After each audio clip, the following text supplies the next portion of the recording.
Well, do you use in this day and age of technology with Facebook and Twitter and all these other things, how much do you use technology, and how has technology impacted the leader in dealing with a crisis? Colleen, can we start with you? I think it has a different impact depending upon the generation of the worker, and that's changing over time. But the people like tweeting, and they like Facebook, and they like all the immediate communication capability.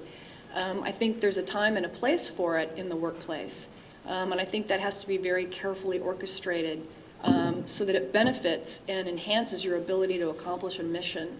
I think I would agree that the leader in a crisis situation should go to the location where the people work. We had about 17 different locations where we had employees, some graveyards, some not, and you just have to make a schedule. You're going to go see each group until you get it done. But in the meantime, all your employees are talking to each other through their own pages. And so I think you have to have a blend of both. You have to use those technological advances to your advantage.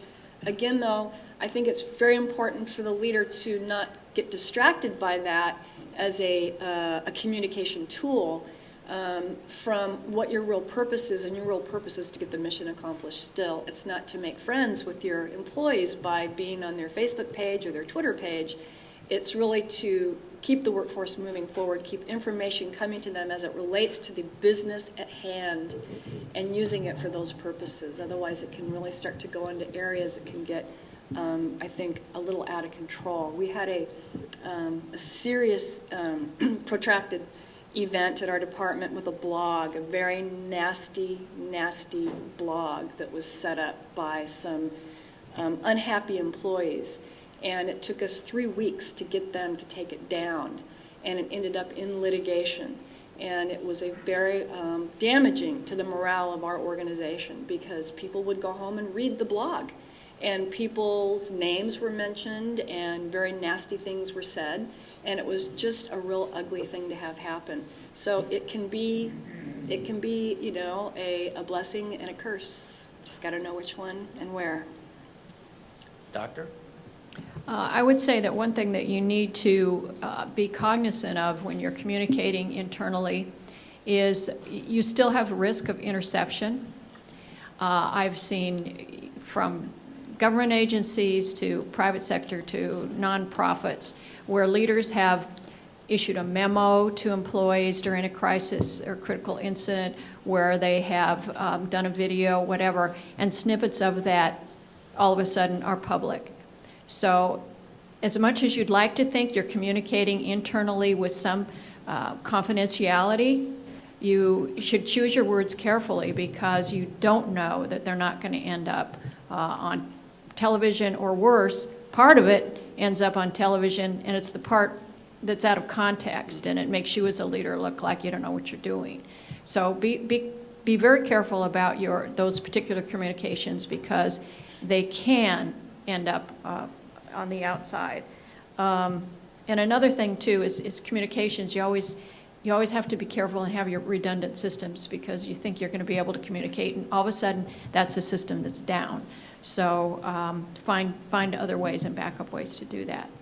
Probably goes with that 1 out of 3 type of scenario you talked about, right? Yeah, it's more like 1 out of 2. Yeah, 1 out of 2. Chief, please. Yeah, just to touch on kind of a little bit of what was already said, we use social media, Facebook and Twitter, to get the word out as best we can. When we're trying to talk to the community, if it's a crisis situation, we use reverse 911. What we found, though, with that is, speaking of a redundancy, that sometimes if you're sending things citywide and you've got a big city, it can take up to 8 hours to get that message out. Like we have by the port, we've had a couple of tsunami warnings. We get something out, and the thing was 8 hours old by the time people get it. They're more offended by that than they were if you sent nothing at all.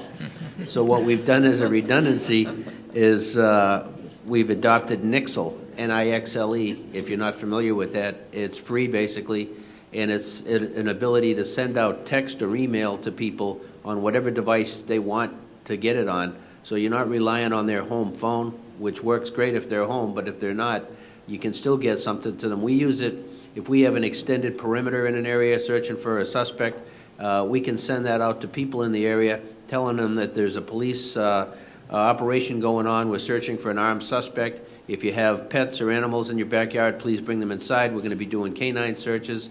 You hear the helicopter overhead for an extended period, trying to keep the suspect contained. And all of a sudden, rather than people calling and complaining, now you've got a bunch of people trying to help you. If you hear anything in the backyard, call in with a prowler call, those kind of things.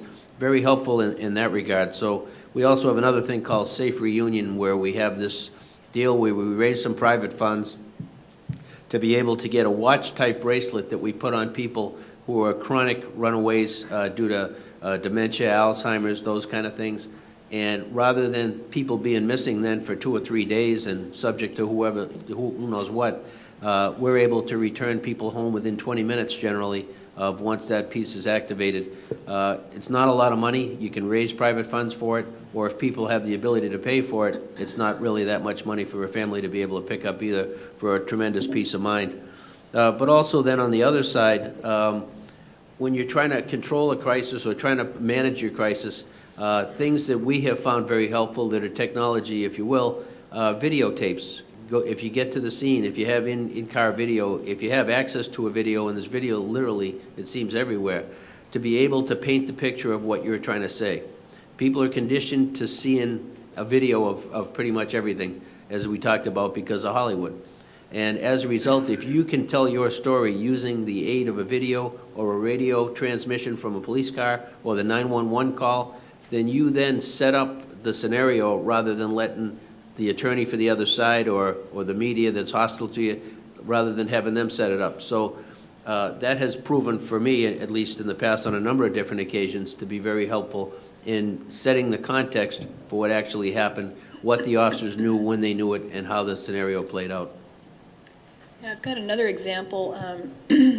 When we had finished discussions with our labor organizations on the layoff plan, of course, excuse me, during those discussions, I could not speak to the workforce on the details of those discussions. And so it was a very, disruptive period of time because people were worried. They were hearing rumors. They were getting just snippets of information. But I could not give them, a play-by-play of what was probably going to unfold, especially not knowing until the labor discussions were done. But once they were done, and we knew pretty much when that would be, and this, I think, would apply given any situation you're dealing with that's going to have a big wow factor once your people hear about it. Craft your message before you leave for that meeting. Because my experience is, even though you have an agreement amongst parties involved in a circumstance that is of significant media or employee or community interest, you leave a meeting and we all say to each other, okay, we will wait for 1 hour until we put our whatever out there. My experience is that doesn't happen. By the time you get to your car, it's all over your BlackBerry. And it's all over the internet news. And now, of course, you don't wait for the newspaper the next day. It's already on the internet website, and so your staff are reading it. So when you can, and of course, if you make an agreement not to put information out for an hour, stay with that agreement. Be true to your word. Be honest. That's ethical. It's unethical to do otherwise. But if you can't make that commitment and you say, no, I must get information out to my staff, have your message crafted. Have your second in command sitting at your computer, and as soon as that message is ready to launch, you call them and say, and have them sitting by the phone, and you tell them, hit the send button. Because that way you are still trying to beat the clock of getting it out. Have it done ahead of time. It makes a huge difference. If I could, Chuck, just one additional thing that came to mind after Colleen mentioned the unions. The unions, you may have some conflict during labor issues, but when you have issues of an employee who's injured, or you have issues of some kind of a crisis where you're trying to manage as an organization, the union has a vested interest in helping you get the mission done. They're part of the organization. to think about all of the different unions that have a role within your organization and to be able to reach out to them. As we're cash-strapped in the public sector side, a lot of the unions are not, and they have tremendous websites. They have the ability to be able to communicate with their members and the media maybe better than we do.